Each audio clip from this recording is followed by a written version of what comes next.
오늘은 사무엘상 16장 6절 이하의 말씀을 통해서 꿈꾸며 사는 사람이 됩시다 라고 하는 말씀으로 우리가 은혜를 나누고자 합니다.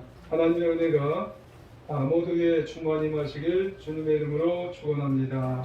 우리 옆 사람을 보면서 한번 인사 한번 하기 원합니다. 꿈꾸며 삽시다.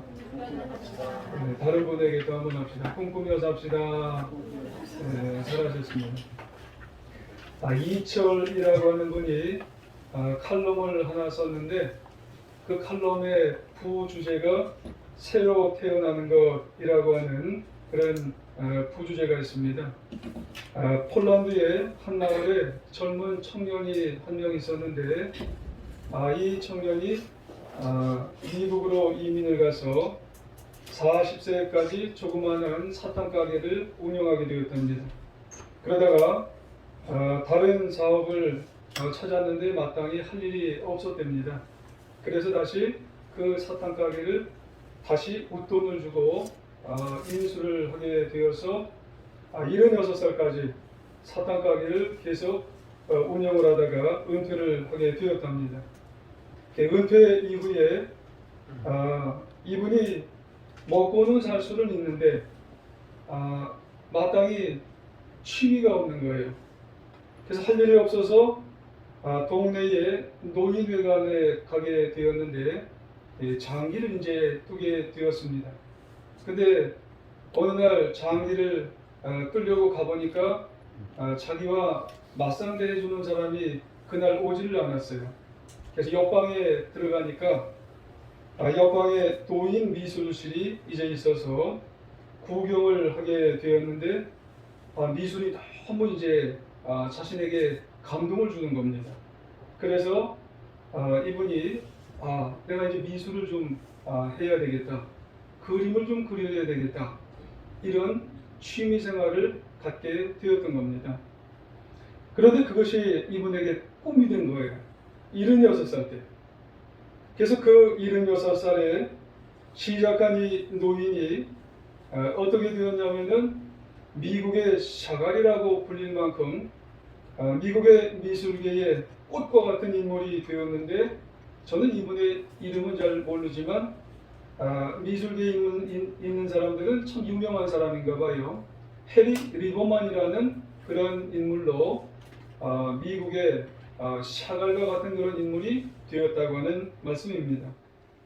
그러고 보면은 매 순간마다 인생을 정말로 의미 있게 만드는 것은 뭐냐면 나이와 상관없이 꿈이 있는 사람이 되느냐 꿈이 없는 사람이 되었느냐라고 하는 차이가 된다는 말씀입니다. 왜냐하면 이 꿈이라고 하는 것은 자신의 인생을 참 의미 있게 만들거나 또 자신의 인생을 좀 의미를 못 찾는 그런 인생으로 살아가거나 그 차이를 굉장히 많은 의미의 차이로 주기 때문이라는 말씀이에요. 그러므로 우리에게도 중요한 것은 뭐냐면 지금 어떤 꿈을 가지고 우리가 살아가고 있느냐고 하는 것이에요. 여러분, 우리는 누구도 과거로 돌아갈 수 있는 사람은 한 명도 없습니다. 과거가 아무리 좋은 그런 시기가 나에게 있어도 우리는 과거로 돌아갈 수 있는 사람은 단 한 분도 없어요. 그러므로 중요한 것은 뭐냐면 나에게 지금 꿈이 있느냐라고 하는 말씀입니다. 그렇습니다. 누구도 과거를 새롭게 창조할 수 있는, 바꿀 수 있는 분은 한 분도 안 계세요. 하지만 미래는 좀 생각이 달라지는 거예요. 미래는 여러분 우리가 새롭게 뭔가 바꿔나갈 수가 있더라는 거예요. 그분은 76세에 바꿨다는 거예요. 왜요? 우리의 꿈은 아름다운 미래를 창조할 수 있고 바꿀 수 있는 재료가 될 수가 있는 겁니다, 여러분. 우리가 꿈을 꾸는 순간 우리의 미래는 새롭게 뭔가 열려갈 수가 있는 겁니다. 우리가 꿈을 꾸는 순간 우리 자신, 내 자신도 새로운 사람으로 뭔가 변화될 수가 있기 때문에 그런 거예요. 왜냐하면 우리의 꿈이 우리를 새롭게 만들어주기 때문에 그런 겁니다, 여러분. 그러므로 우리는 꿈꾸는 사람이 되어야 되는 거예요. 여러분, 꿈꾸며 사는 사람이라고 하는 것은 상당히 이게 중요한 겁니다. 에이, 이 나이에 내가 무슨 꿈을 꿔? 아니라는 겁니다. 그러면 하나님은 어떤 사람에게 꿈을 주실까요? 하나님은 어떻게 꿈꾸는 사람을 사용하고 계실까요? 글쎄요, 하나님은 꿈만 꾸면 아 그래, 꿈 잘 꿨다 하면서 다 성취해 주실까요? 여러분, 그럴 수도 있겠지만 다 그렇지는 않은 것 같아요. 여러분, 우리가 이런 물음을 가지고 여러분 올해 또 우리의 남은 인생 어떤 꿈을 우리가 꾸어야 될지 한번 생각해 보는 시간이 오늘 한 시간 되어야 할 줄 믿습니다. 참고적으로 꿈에 대해서 한번 살펴보면 꿈은 이런 거랍니다. 꿈이라고 하는 것은 하나님이 우리에게 심어준대요. 여러분, 꿈은 내가 꾸는 게 아니에요. 꿈이라고 하는 것은 하나님이 꿈을 심어주는 거예요. 그리고 하나님은 꿈을 심기만 하는 것이 아니라 그 꿈을 성취하세요. 그러니까 하나님은 꿈도 심어주고 내 속에서 꿈을 성취하시는, 정말 꿈을 성취하시는 전문가세요. 그런데 하나님은 꿈을 성취하실 때 사용하시는 재료가 있어요. 그게 뭘까요? 하나님이 꿈을 심어주시고 성취하시는 재료는 가난, 또 절망, 고통, 다른 표현으로 말하면 혼돈과 공허와 어둠 중에서 꿈이 자꾸 시작이 되는 거예요. 왜 그러냐면 하나님이 천지를 창조하실 때 하나님은 창세기에서 뭐라고 말씀하셨나요? 땅이 혼돈하고 땅이 공허하고 흑암 가운데서, 그러한 가운데서 천지가 창조되셨다고 그렇게 말씀하잖아요. 천지 창조가 그런 가운데서 꿈을 꾸셨어요. 그리고 사람에게 미래 지향적인 꿈을 자꾸 주시는 거예요. 그러니까 정말로 좋은 어떤 환경 속에서 꿈이 창조되는 게 아닙니다. 그러고 보면은 하나님의 꿈은 그 시작은요, 아주 미약한 거예요. 아주 미미한 겁니다. 아주 보잘것없는 상황 가운데서 꿈이 이렇게 시작이 되는 겁니다, 여러분. 하지만 하나님의 꿈은 점점점 그 어려운 상황, 미미한 상황을 극복하고 이기고 뚫고 올라와서 미래가 이렇게 열려가는 거예요. 그러기에 꿈 가운데 가장 좋은 꿈은 하나님이 주시는 꿈을 꿔야 돼요. 그러므로 하나님의 꿈을 꾸는 것은 아름다운 미래가 이렇게 열려갈 수 있도록 그렇게 할 수가 있다는 겁니다. 이런 말이 있습니다. 꿈은 생명처럼 잉태가 되고요, 성장한다는 그런 말이 있어요. 그리고 꽃이 피어나고 반드시 열매를 맺어간다는 그런 말이 있어요.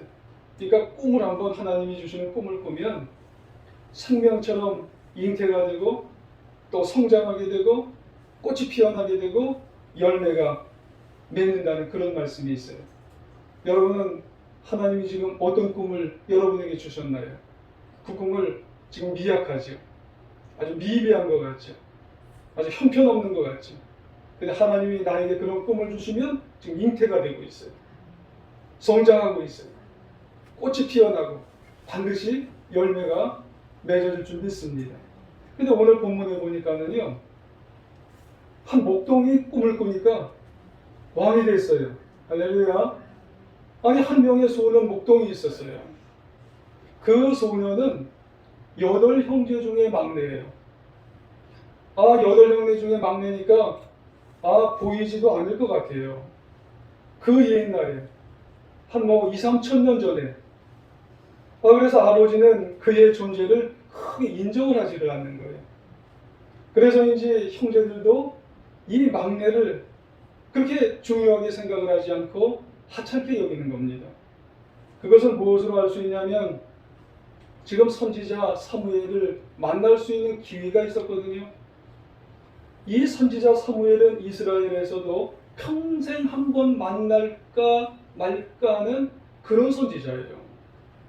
그래서 그 선지자를 한번 만나면 축복을 받을 수 있어야 되는 정말 이 선지자 한번 만나면은 영광이에요, 영광. 이 선지자 사무엘을 한번 만난다는 것은 너무너무 영광이에요. 근데 그 자리에 막내가 빠졌어요. 막내가 그 자리에 들어오지 못했어요. 오히려 형제들은 양치는 책임을 다 이 막내에게 밀어놓고 자기는 있는 멋 없는 멋 다 부리고 누구 앞으로 지금 다 갔어요? 선지자 사무엘 앞으로 다 갔어요. 왜 갔어요? 은혜 받으러 가는 거예요. 그때 다윗에게는 그 집의 모든 양치는 일을 다 벌판에 있는 이 다윗에게 맡겨놓고 막내에게 맡겨놓고 어찌 보면 따돌린 거죠. 얼마나 힘들었을까요? 그걸 막내라고 해도 아마 짐작을 했을 거예요. 집에는 지금 큰 손님이 오셨는데 선지자 사무엘이 오셨는데 나도 보고 싶은데 형들은 다 정말로 나를 따돌려 놓고 나만 이렇게 벌판에 따돌려 놓고 이렇게 있었다라고 하면 얼마나 괴로웠을까요? 그러고 보면 아버지 이새도 일곱 형제들도 그 누구도 다윗을 그냥 양을 돌보는 말제 이상으로 보지를 않는 거예요. 나중에 다윗이 엘라 골짜기에 형들이 전쟁으로 나갔었던 경우가 있는데 다윗에게 엘리압이 뭐라고 그러는 줄 아세요? 너는 왜 양은 안 돌보고 여기는 왜 왔나 그렇게 얘기를 하잖아요. 그러니까 그들에게는 다윗이 별 존재가 아니에요. 별로 대단한 존재가 아닙니다. 이 다윗에게는. 좀 심하게 말하면 집안에서 양치는 종 정도로 생각을 했을까요? 이 막내는 아무런 하찮은 존재, 무방한 존재예요. 자기들하고 형제라고 하는 것도 형제지만 다윗은 그냥 아무런 그 자기 형제 계열에 있는 존재도 아닐 수도 있는 겁니다. 근데 그러던 어느 날 오늘 본문에 있었던 것처럼 베들레헴에 있는 이새의 집에서 무슨 일이 일어났어요? 지금 사무엘이 찾아온 겁니다. 그래서 함께 제사 드리자는 거예요. 그러면서 이새의 가족들도 다 참여를 하자는 거예요. 왜냐하면 선지자 사무엘이 하나님으로부터 특명을 받았거든요. 그 특명이 뭐예요? 특별 특명인데 이새의 집에서 왕을 뽑으라는 거예요. 그래서 아버지 이새는 사무엘에게 떨리는 마음으로 아들들을 보여주잖아요. 먼저 큰아들 엘리압을 보여주니까 이 사무엘이 이제 엘리압이 이렇게 용모가 특출하구나 이렇게 생각을 하는 거예요. 그만큼 잘생겼다는 거예요. 하지만 하나님은 엘리압이 지나가게 될 때 용모와 심장의 감동을 안 받는 겁니다. 외적인 모습이 아무리 훌륭하고 심장이 아무리 크고 대단해도 엘리압에게 하나님이 감동을 안 받았어요. 나머지 아들들이 있잖아요. 아미다답이 지나가고 삼마가 지나가도 그들이 외적으로 아무리 훌륭해도 누가 감동을 안 받았냐면 하나님이 그들에게도 감동을 받지를 않으세요. 일곱째까지 다 지나가도 감동을 받지 않으세요. 그때 사무엘이 큰일 났어요. 왕은 뽑으라는 명령을 받았는데 그러니까 이새에게 아버지에게 뭐라고 얘기하냐면은 아들 또 있냐고 봐요. 아들이 또 있냐고. 그러니까 이새가 재미있는 대답을 하잖아요. 뭐라고 대답을 하냐면 막내 이름을 내야 되는데 막내 이름을 안 내고 뭐라고 얘기해요? 말제가 하나 있는데 그래요. 여러분 이름을 안 대고 말제라고 하는 얘기를 한다고 하는 것은 뭐냐면 그놈 별로 기대할 게 없는데 라고 하는 얘기예요. 그놈 별로 영향력이 없는데 라고 하는 얘기예요. 여러분 말제라고 하는 거예요. 다른 사람은 이름을 대는데 그 양치는 애는 그냥 말제라고 하는 얘기를 하는 거예요. 하지만 그래도 사무엘은 뭐라고 해? 그를 빨리 데려오라는 거예요. 그래서 11절 하반부에 보면 사무엘이 뭐라고 그래요? 그를 여기에 데려오기까지는 내가 식사 자리에 참여하지 않겠노라고. 그리고는 이새가 양치기 목동이자 그 말제, 그 영향력 없는, 그 정말로 아무런 소용도 없을 것 같은 그 말제 다윗을 데려왔을 때 사무엘은 하나님의 이름으로 그에게 기름을 부어 주어서 왕으로 삼게 되었다고 하는 말씀이 12절에 나오게 되었다는 말씀이에요. 결국 하나님은 그 누구도 알지 못하는 그 말제 다윗의 중심을 보셨어요. 들판에 있는 다윗을 불러서 그 머리에 기름을 벌려 주셨어요. 왜요? 하나님은 다윗의 중심으로 하시는 거예요. 여러분 마음으로 하시는 거예요. 하나님을 향한 뜨거운 열정이 그 말제의 가슴 속에 있었다고 하는 것을 아셨어요. 여러분 다른 사람이 알지 못하는 무명이어도 됩니다. 여러분 미약한 그런 사람이어도 됩니다. 여러분 하지만은 중요한 것은 하나님은 미약한 막내여도 그 마음속에 뜨거운 열정이 있는 그 다윗에게 기름을 부으셔서 그 기름을 부는다고 하는 것은 누가 그에게 꿈을 주시는 거예요? 하나님이 꿈을 주셔서 그에게 왕이 되게 만들어 주셨다고 하는 말씀입니다. 여러분 그러고 보면 우리도 마찬가지예요.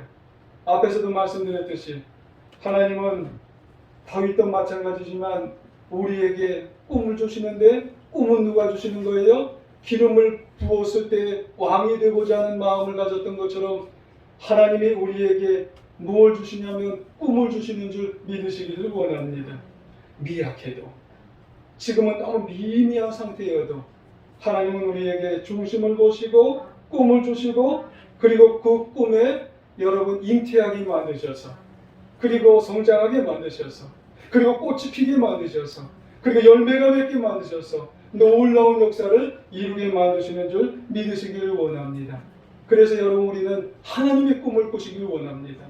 하나님의 꿈을 꾸서 우리가 인생을 살아가는 놀라운 하나님의 자녀가 되시기를 바랍니다. 여러분 꿈하면은 성경에 또 둘째가 라는 서러운 분이 한 명 있지요. 요셉입니다. 잘하셨어요.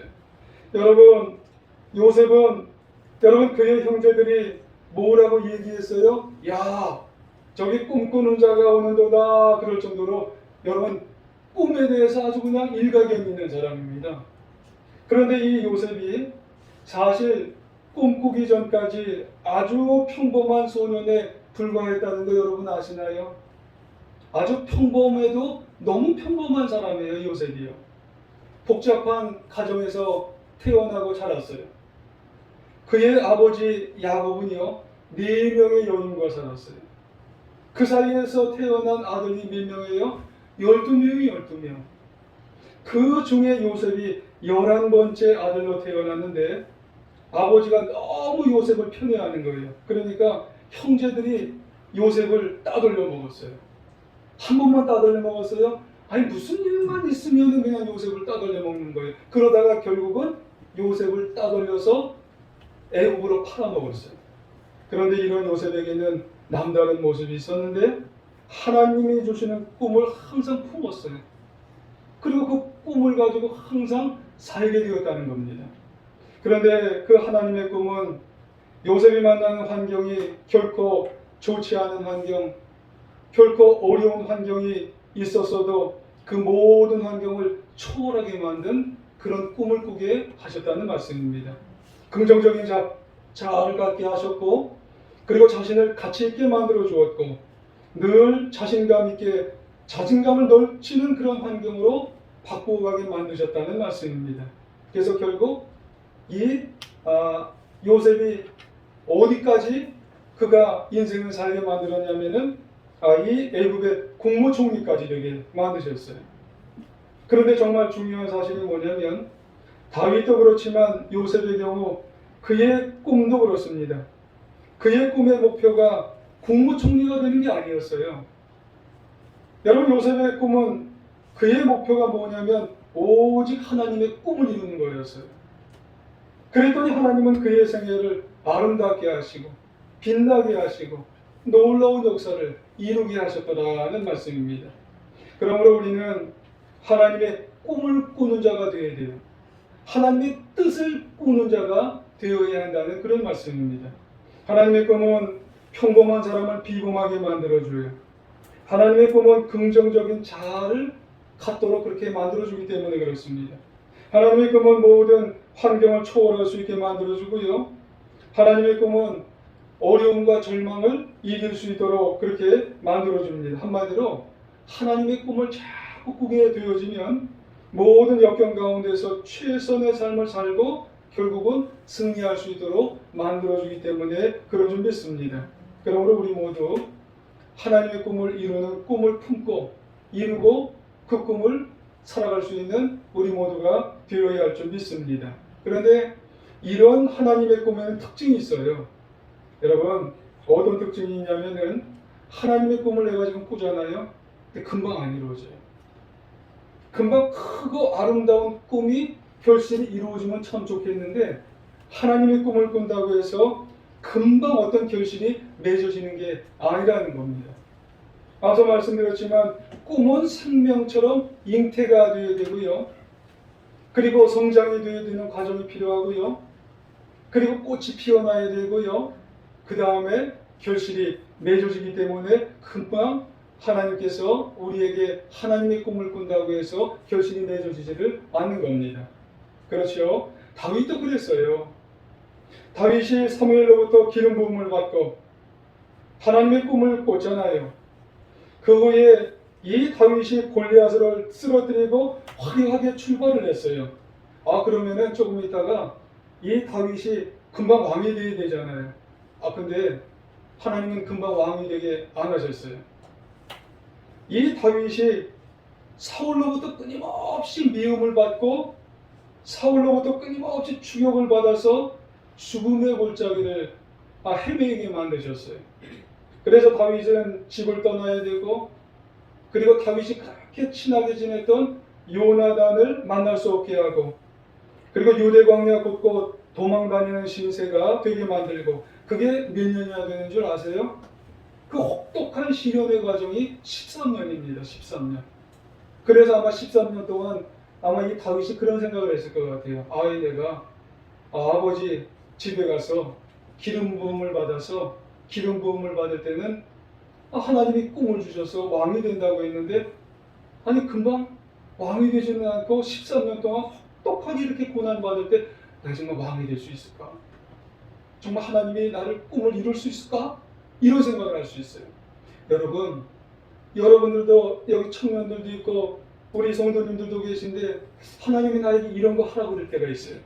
저런 것도 하라고 그러실 때가 있어요. 그러면 나에게 그게 강하게 나에게 다가올 때가 있어요.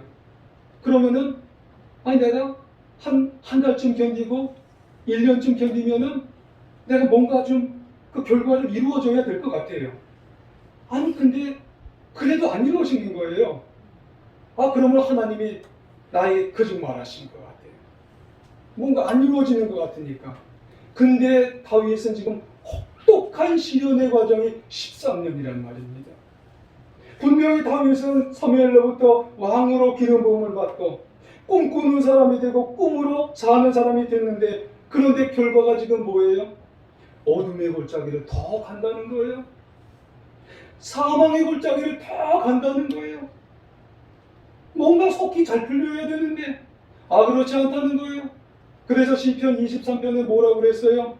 사망의 음침한 골짜기로 다닐지라도 그러는 거예요. 이게 자기 생애를 고백한다는 겁니다. 그러니까 하나님의 꿈꾸는 사람도 시련의 골짜기를 1년도 아니고 13년 동안이나 더 통과할 수가 있더라는 그런 말씀이에요.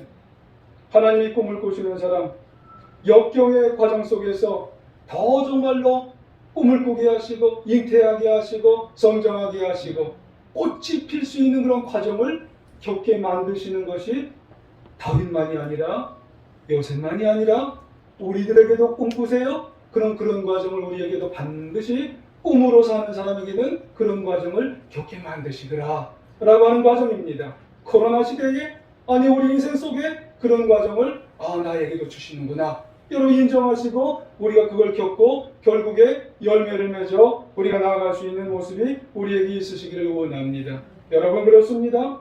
꿈꾸는 사람에게 진리가 있어요. 진리가. 여러분 열매의 결실은요 서서히 무르익는다는 거예요.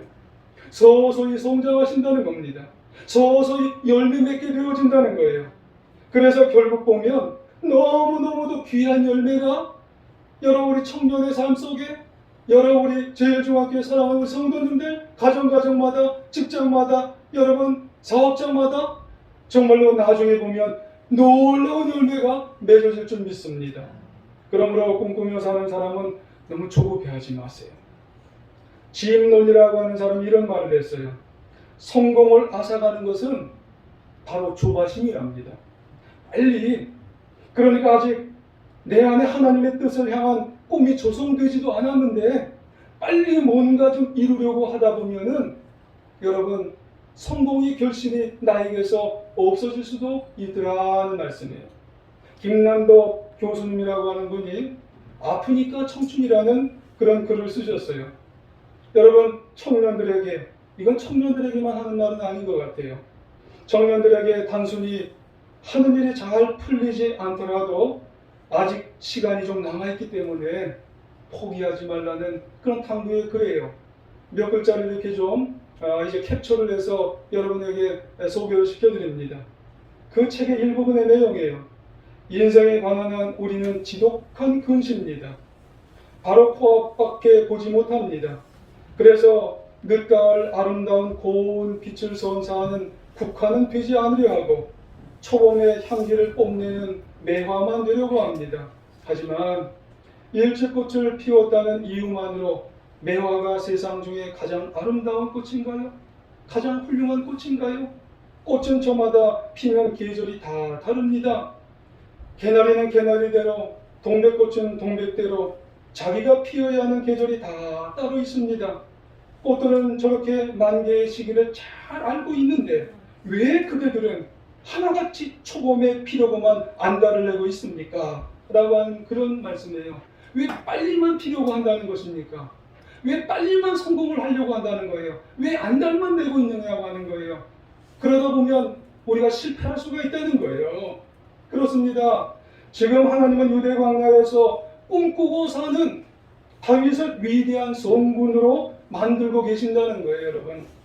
그런데 중요한 것은 사무엘로부터 기름 부음을 받고 꿈꾸고 사는 사람이 된 후에 곧장 무언가 큰 인물을 되려고 하지 않는다는 겁니다. 생명처럼 잉태의 과정이 필요해요. 성장의 과정이 필요한 겁니다. 꽃을 피워야지요. 그래야 열매가, 우리의 꿈이 열매가 맺어진다는 그런 말씀입니다. 꿈꾸는 사람에게는 진리가 있는 거예요. 꿈은 서서히 무르익는 거예요.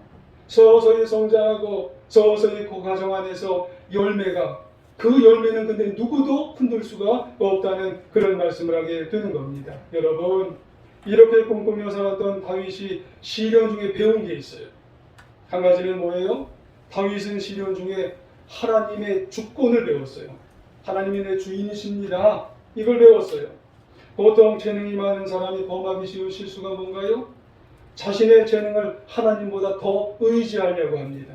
재능이 많은 사람은 그래, 하나님이 없어도 내가 할 수 있는 게 많은데 내가 그거 갖고 살지, 이렇게 생각하는 사람이 많다는 거예요. 하지만 다윗은 유대 광야에서 혹독한 13년의 과정을 당하면서 그가 의지할 수 있는 게 다 잃어버렸어요.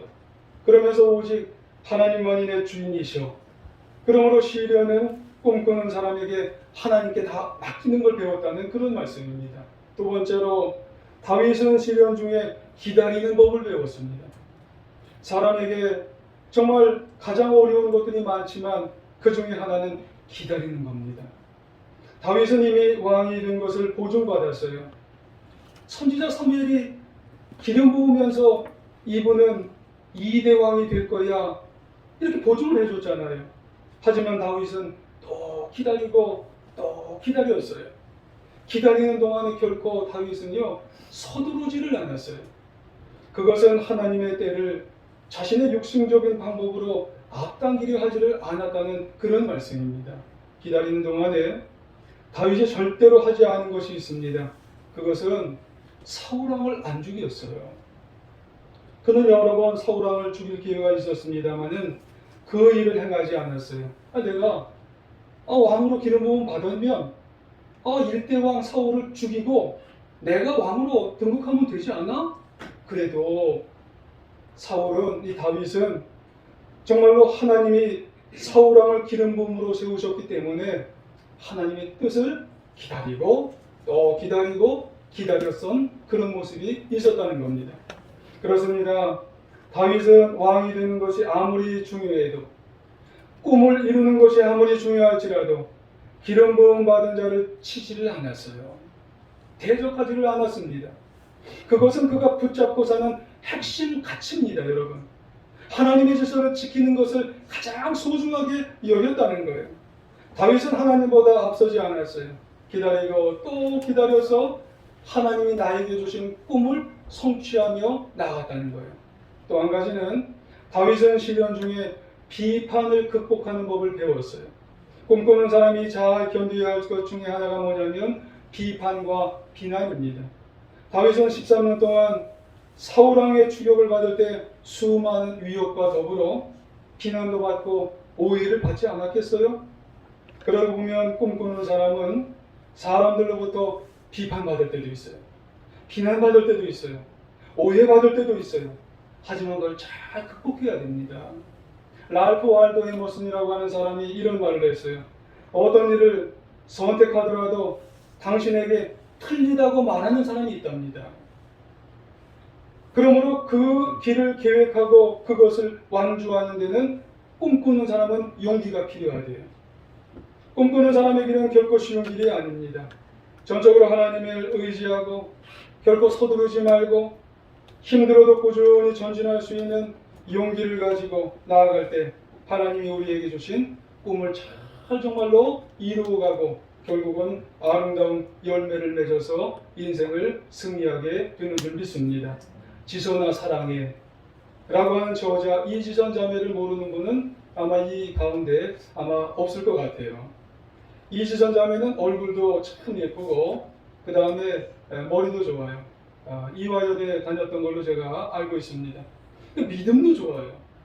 근데 이렇게 정말로 여러 면에서 좋았던 그런 이지선 자매가 2007년 7월 30일 날 신천역 부근에서 음주운전을 이제 한 사람으로 인해서 7중 추돌 사고로 인해서 전신이 55%가 화상을 입었어요.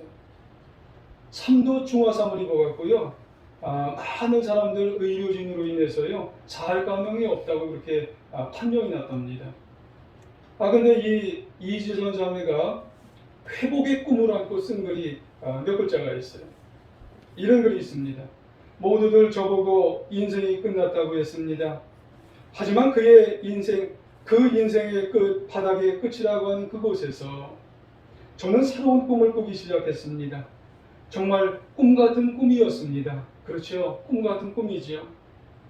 여기서 살아서 나간다면 나 같은 사람을 도울 수 있는 공부를 하고 싶다고요. 아마 그때 병원에는 다 제가 정신 나간 사람이라고 헛된 꿈을 꾼다고 저를 가엾게 보는 사람 투성이었습니다. 하지만 헛된 꿈을 못 본 척 하지 아니하시고 그 꿈이 이루어지도록 만들어주신 한 분이 있었습니다. 저는 꿈꾸고 주님은 일하셨습니다 하는 글이었어요. 결국 이지선 자매는요 7개월의 입원 끝에 30번이 넘는 고통스러운 수술과 재활 치료를 다 이겨냈어요. 그 후에 이전의 얼굴은 아니지만 주님의 인도하심으로 보스턴 대학의 재활 상담 석사를 마치고 또 콜롬비아 대학의 사회복지 석사학위를 마치고 2010년에 UCLA 대학의 대학원에서 박사과정을 잘 마쳐서 그래서 수많은 일과 놀라운 일들을 하게 되었어요. 이지선 자매 얼굴을 보면은 잘생겼죠. 예, 회복된 얼굴이. 근데 그분이 정말로 다시 살아나서 놀라운 일들을 하게 되었어요. 여러분, 하나님은 꿈꾸며 사는 사람이 어디를 보세요? 중심을 봅니다. 중심. 여러분, 우리가 꿈을 꾸세요? 하나님은 내 마음을 보세요. 중심을 보세요. 하나님은 그 중심에 각자의 무슨 꿈을 주세요? 하나님의 꿈을 주십니다. 우리는 그 꿈을 이루기 위해서 삶의 현장에서 더욱더 하나님을 보시며 살아가야 할 줄 믿습니다. 하나님의 때를 기다리시고 살아가시길 원합니다. 모든 어려움을 잘 이겨내시고 그리고 결국은 아름다운 열매를 맺고 그리고 인생을 승리하며 살아가는 우리 제일중앙교회 우리 사랑하는 우리 성도님들 다 되어서 남은 인생 승리하며 살아가는 우리 모두가 다 되시기를 주의 이름으로 간절히 축원합니다.